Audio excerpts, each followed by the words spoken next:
The Irish Republic was a revolutionary state that declared its independence from Great Britain in January 1919. It established a legislature, a government, a court system and a police force. At the same time, the Irish Volunteers, who came under the control of the Dáil Éireann, became known as the Irish Republican Army, fought against British armed forces in the Irish War of Independence. The War of Independence ended with the Anglo-Irish Treaty, signed on December 6, 1921 and narrowly approved by Dáil Éireann on January 7, 1922. A provisional government was set up under the terms of the treaty, but the Irish Republic nominally remained in existence until December 6, 1922, when most of Ireland became a self-governing British dominion called the Irish Free State. The 6 counties of Northern Ireland exercised their right under the treaty to opt out of the new dominion and rejoin the United Kingdom on December 8, 1922, leading to the Partition of Ireland, so that the Irish Free State consisted of only 26 of the island's 32 counties. Name: in English, the revolutionary state was to be known as the Irish Republic. 2 different Irish language titles were used, Poblacht na Permel Éireann and Sanasta ta Permel Éireann, based on 2 alternative Irish translations of the word republic. The word Poblacht was a new word, coined by the writers of the Easter Proclamation in 1916. Sanasta T was a compound word based on the Irish words Saol and Star T. Its literal translation was Free State. The term Poblacht na Permel Éireann is the one used in the Proclamation of 1916, but the Declaration of Independence and other documents adopted in 1919 used Sanasta ta Permel Éireann. Sanasta ta Permel Éireann was adopted as the official Irish title of the Irish Free State when it was established at the end of the Anglo-Irish War, although this Free State was not a republic but a form of constitutional monarchy within the British Empire. Since then, the word Sanasta T has fallen out of use as a translation of republic. After the Irish state had changed its name to Ireland, in 1949 the description of the state was declared Republic of Ireland, while in Irish it was translated as Poblacht na Permel Éireann. In the aftermath, Winston Churchill gives an account of the first meeting of a Permel Amón de Valera with David Lloyd George on July 14, 1921, at which he was present. Lloyd George was a native speaker of Welsh and a noted Welsh linguist and as such was interested in the literal meaning of Sanasta T. De Valera replied that it meant Free State. Lloyd George asked, "What is your Irish word for republic?" After some delay and no reply, Lloyd George commented, "Must we not admit that the Celts never were republicans and have no native word for such an idea?" Lord Longford gives a different account in Peace by Ordeal. The only doubt in de Valera's mind, as he explained to Lloyd George, arose from the current dispute among Gaelic purists whether the idea republic was better conveyed by the broader Sanasta ta unregistered trademark or the more abstract Poblacht unregistered trademark. Establishment: in 1916, nationalist rebels participating in the Easter Rising issued the proclamation of the Republic. By this declaration they claimed to establish an independent state called the Irish Republic, and proclaimed that the leaders of the rebellion would serve as the Provisional Government of the Irish Republic until it became possible to elect a national parliament. The Easter Rising was short-lived, largely limited to Dublin and, at the time it occurred, enjoyed little support from the Irish general public. The leaders of the Easter Rising had proclaimed a republic. Arthur Griffith's Sinn Féin copyrighting organisation, which had favoured the establishment of a form of dual monarchy between Ireland and Britain, had not taken part in the rising. In 1917, Griffith's Sinn Féin copyrighting and Republicans under a Permel Amón de Valera, came together to form the new Sinn Féin copyrighting party. A compromise was reached at the 1917 Ardfheis, where it was agreed that the party would pursue the establishment of an independent republic in the short term, until the Irish people could be given the opportunity to decide on the form of government they preferred. This agreement was subject to the condition that if the people chose monarchy, no member of the British royal family would be invited to serve as monarch. In the 1918 general election, candidates of the radical Sinn Féin copyrighting party including many who had participated in the 1916 rebellion issued a manifesto which included, Sinn Féin copyright aims at securing the establishment of that republic. It also said it would boycott the British Parliament and instead unilaterally establish a new Irish Assembly in Dublin. Sinn Féin copyright-in candidates won a large majority of seats, 73 out of 105, 25 uncontested. On January 21, 1919, 27 of them gathered in the Mansion House in Dublin to establish Dáil Éireann. 35 other members were recorded as being Féin copyright GHLAS Ag Galeb and another 4 as Adar Bert Ag Galeb. 37 other MPs were recorded as not being present. These were mainly from the northern 6 counties that would later form Northern Ireland. At this meeting the Dáil adopted the Irish Declaration of Independence. Because of the Easter Proclamation of 1916, the Dáil retrospectively established the Irish Republic from Easter 1916.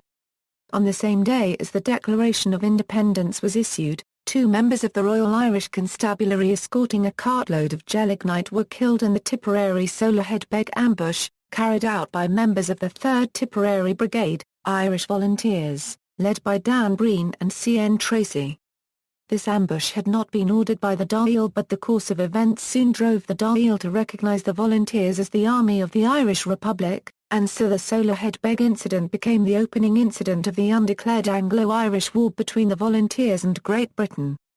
Breen later recalled, "Tracy had stated to me that the only way of starting a war was to kill someone, so we intended to kill some of the police." The decision to establish a republic in 1919, rather than any other form of government, was significant because it amounted to a complete repudiation of all constitutional ties with Great Britain, and set the party against any compromise that might involve initial self-government under the Home Rule Act 1914 or continued membership of the British Empire. The volatile question of the Unionists of the Northeast having long indicated that they would never participate in any form of a republic was left unresolved, the 6 northeastern counties remaining part of the United Kingdom under the Government of Ireland Act 1920, and later the Anglo-Irish Treaty.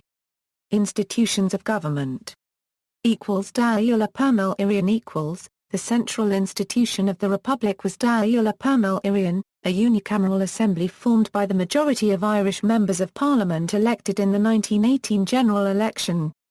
2 further general elections called by the Lord Lieutenant of Ireland, the head of the British Dublin Castle administration, were treated by nationalists as elections to the Dáil. The second Dáil comprised members returned in the 1921 elections for the parliaments of Northern Ireland and Southern Ireland. The third Dáil was elected in 1922 general election as the Provisional Parliament of Southern Ireland, as provided for by the Anglo-Irish Treaty. At its first meeting the Dáil adopted a brief, provisional constitution known as the Dáil Constitution, as well as a series of basic laws, notably the democratic programme. It also passed a Declaration of Independence. Alary Act The Dáil Constitution vested executive authority in a cabinet called the Alary Act, or ministry.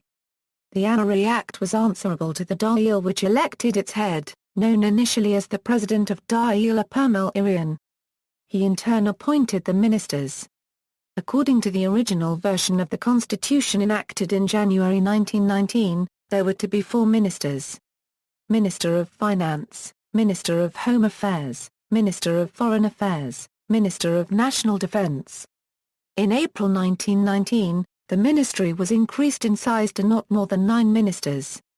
In August 1921 it underwent a final overhaul linked to the creation of a head of state titled the President of the Republic. A ministry of 6 was created. These were Minister of Finance, Minister of Foreign Affairs, Minister of Home Affairs, Minister of Defence, Minister of Local Government, Minister of Economic Affairs. A number of previous cabinet ministers, notably Constance Markievicz, were demoted to under-secretary level. The Alary Act met as often as secrecy and safety allowed. Head of state/head of government initially, partly because of the division between Republicans and monarchists, the Irish Republic had no head of state. The Republic's leader was known initially as the Prime, literally Prime Minister, but referred to in the English version of the Constitution as President of the Ministry. Later the English title President of Dáil Éireann also came to be used for the same post, especially during President de Valera's tour of the United States.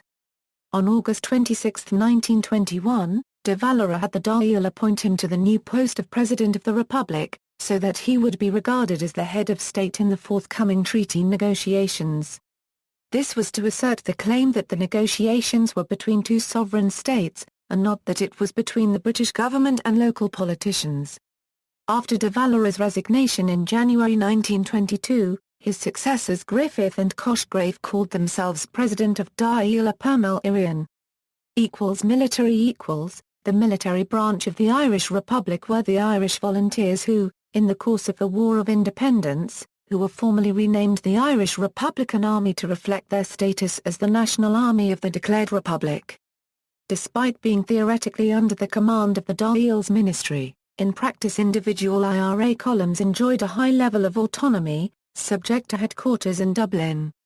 Arrangements were made in August 1920 for the volunteers to swear an oath of allegiance to the Dáil. Judiciary and police The judicial arm of the Irish Republic consisted of a network of Dáil courts administered by IRA officers, which at first operated in parallel with the British judicial system, and gradually came to supersede it as public opinion swung against the British in some parts of the island.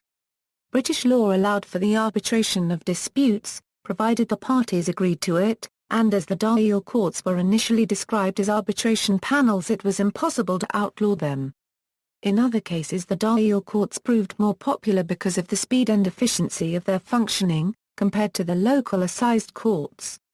They proved unable to deal with violent crimes but acquired a good reputation with farmers, particularly in dealing harshly with cases of cattle rustling. The enforcement of law and the decrees of the Dáil courts was vested in the Irish Republican Police. Functionality The Irish Republic had some of the attributes of a functioning state. A ministry, a parliament, a court system, a police force and a constitution. The extent to which these functioned fluctuated in different parts of the island, with the success or otherwise of republican institutions depending both on the degree of control of the IRA in the region and on the brutality of the Black and Tans and auxiliaries, active from June 1920 to July 1921. The more brutal the Tans the more they alienated the local populace from the Dublin Castle administration and assize courts and the greater success the Republican alternatives had. Some measures such as the Dáil Éireann Decree of August 6, 1920 prohibiting immigration without a permit were violently enforced. At the height of the Irish War of Independence, as town atrocities reached such a scale as to result in the burning of the city of Cork, the Republican police and Dáil courts reached their zenith, and senior barristers who had qualified within the British courts system also represented defendants in the Dáil courts. But even after the Truce of July 1921, when the Tans had stopped their activities, the continuing effectiveness of the Dáil courts and police was seen to be patchy. This was in part due to standing down the Royal Irish Constabulary in early 1922 before a new police force was ready to operate. In the interim the Irish Republican Army, dividing within itself over the treaty, was the only police force. The main function of the Dáil courts was in resolving civil cases and very rarely dealt with criminal matters. The cabinet met frequently, though necessarily in secret, and dealt with everyday matters as well as the conduct of the war. The Dáil sat for 21 days before the Truce of July 1921, and more frequently after that. Support for the Republic, though it ebbed and flowed constantly during the war, was strongest in the south of the country. The claim to authority of the Irish Republic was rejected in Unionist-dominated Northern Ireland and South County Dublin. Recognition Efforts by President de Valera in the United States and by the Republic's ambassador at the Versailles Peace Conference, CNT O'Kelly, to win international recognition failed. O'Kelly had already established the Republic's embassy in Paris in April 1919, and Dr. Patrick McCutcheon set one up in Washington, D.C.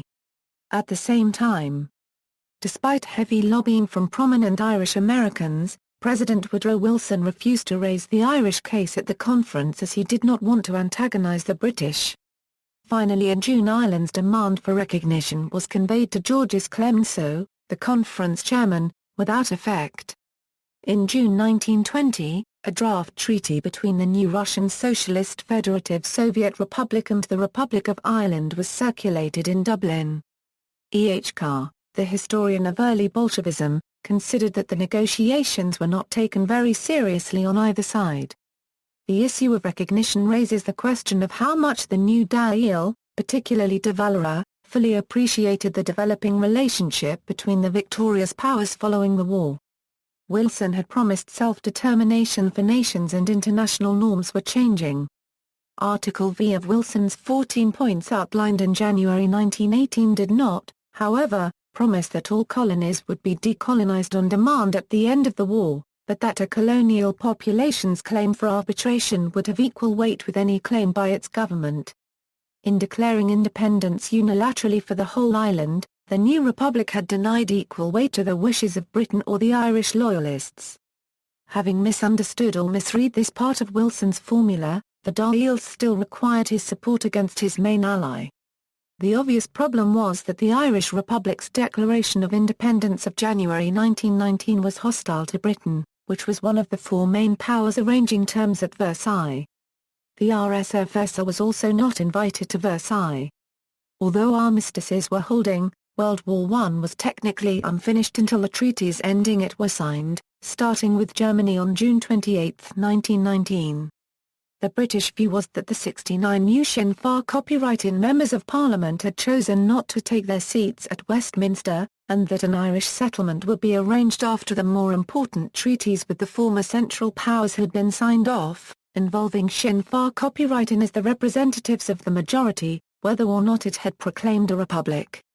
The Irish Republic was never recognised by the British government.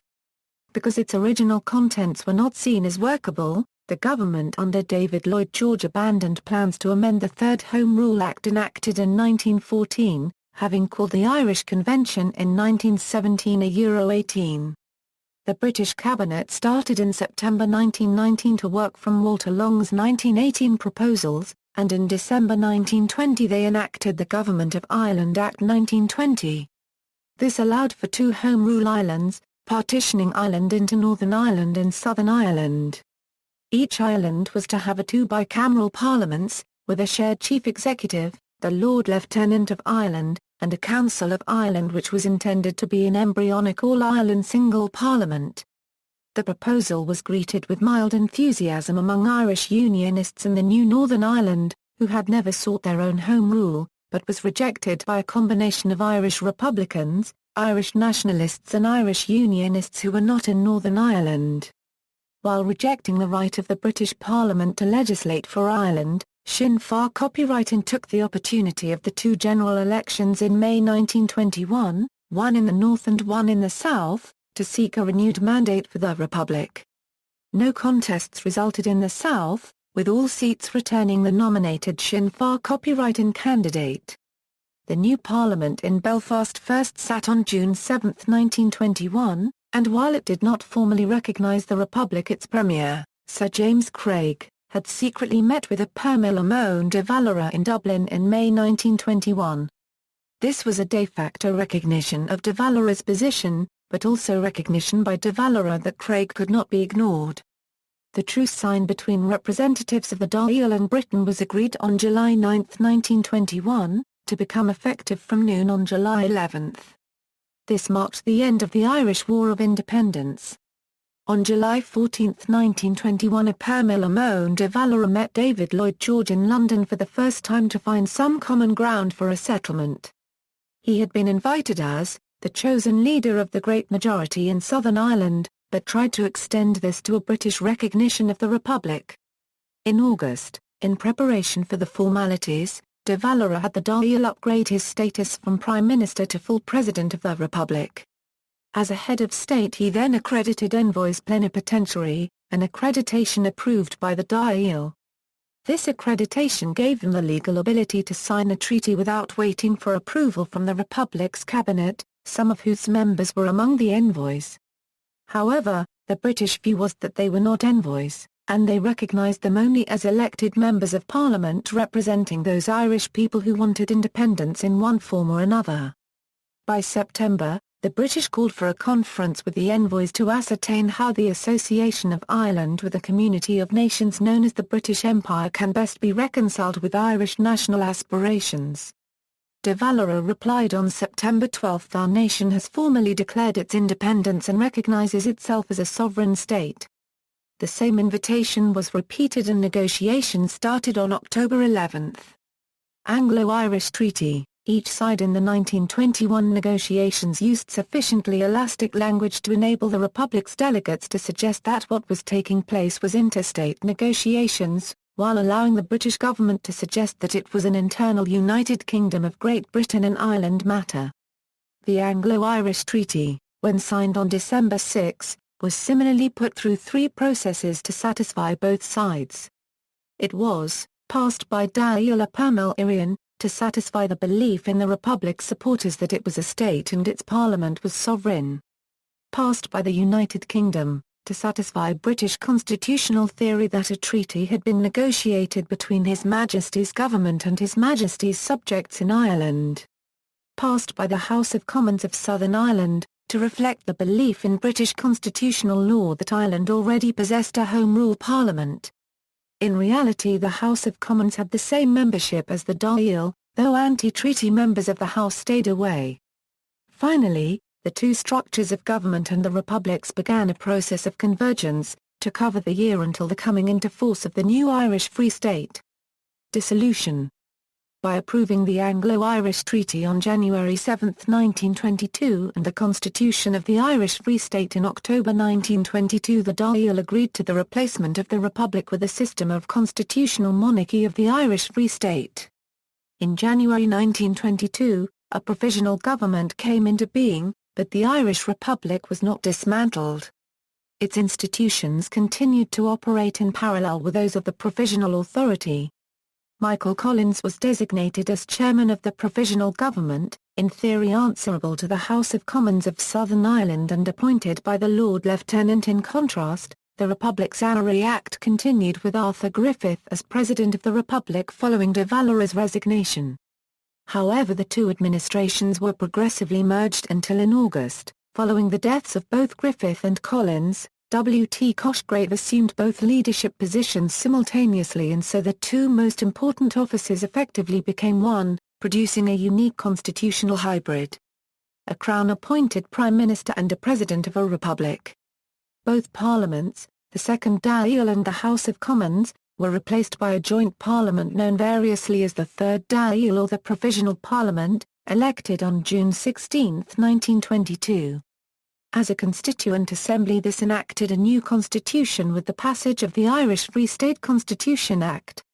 On December 6, 1922, the Constitution of the Irish Free State came into effect and the institutions of both the Irish Republic and the Provisional Government ceased to be. Legacy. The goal of those who established the Irish Republic was to create an independent republic comprising the whole island of Ireland. They failed in this goal, but the Irish Republic paved the way for the creation of the Irish Free State, a Commonwealth dominion with self-government. By 1937, under a new constitution, the Free State became a fully independent republic with the self-designation Ireland. Irish Republic in the post-treaty republican tradition. Since the Civil War during 1922 and 1923, the Irish Republic has been an important symbol for radical Republicans, amongst others.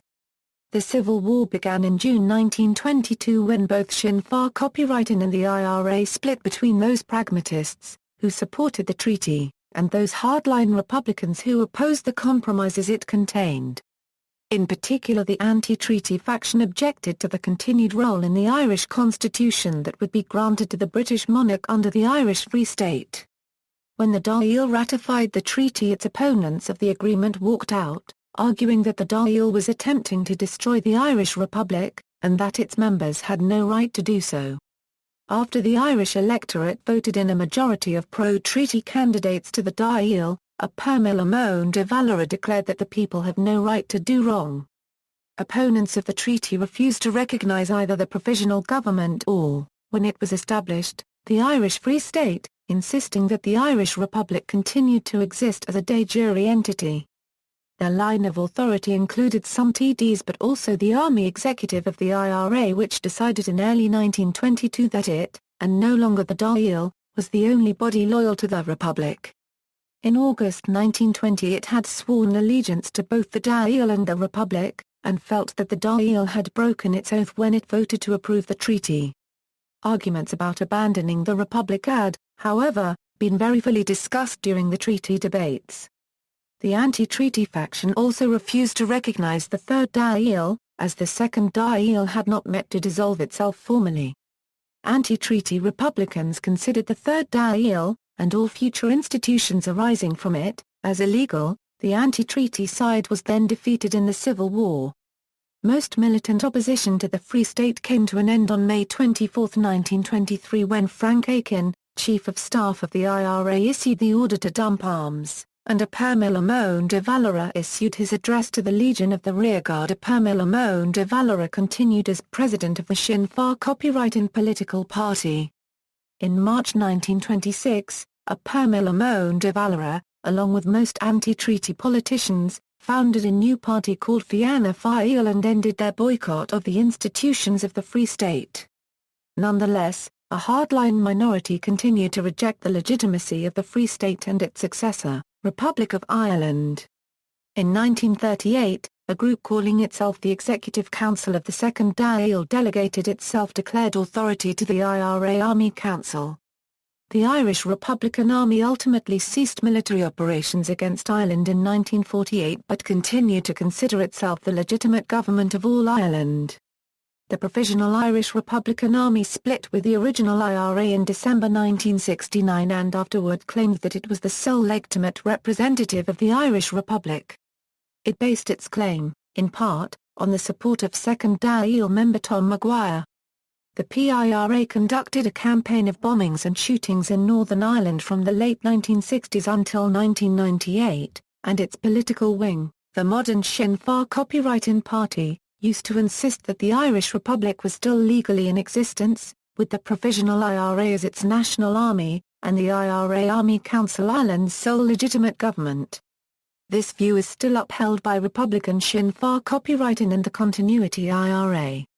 Until their disbanding, the Provisional IRA continued to use the title Anglo-Irish Treaty, the official Irish title for the Irish Defence Forces. Continuity IRA based their claims in part on the support they received from the last surviving anti-treaty Second Dáil member, Tom Maguire. Footnotes. See also, History of Ireland, History of the Republic of Ireland, Names of the Irish State. References, Tim Pat Coogan, Michael Collins, ISBN 0-09-174106-8.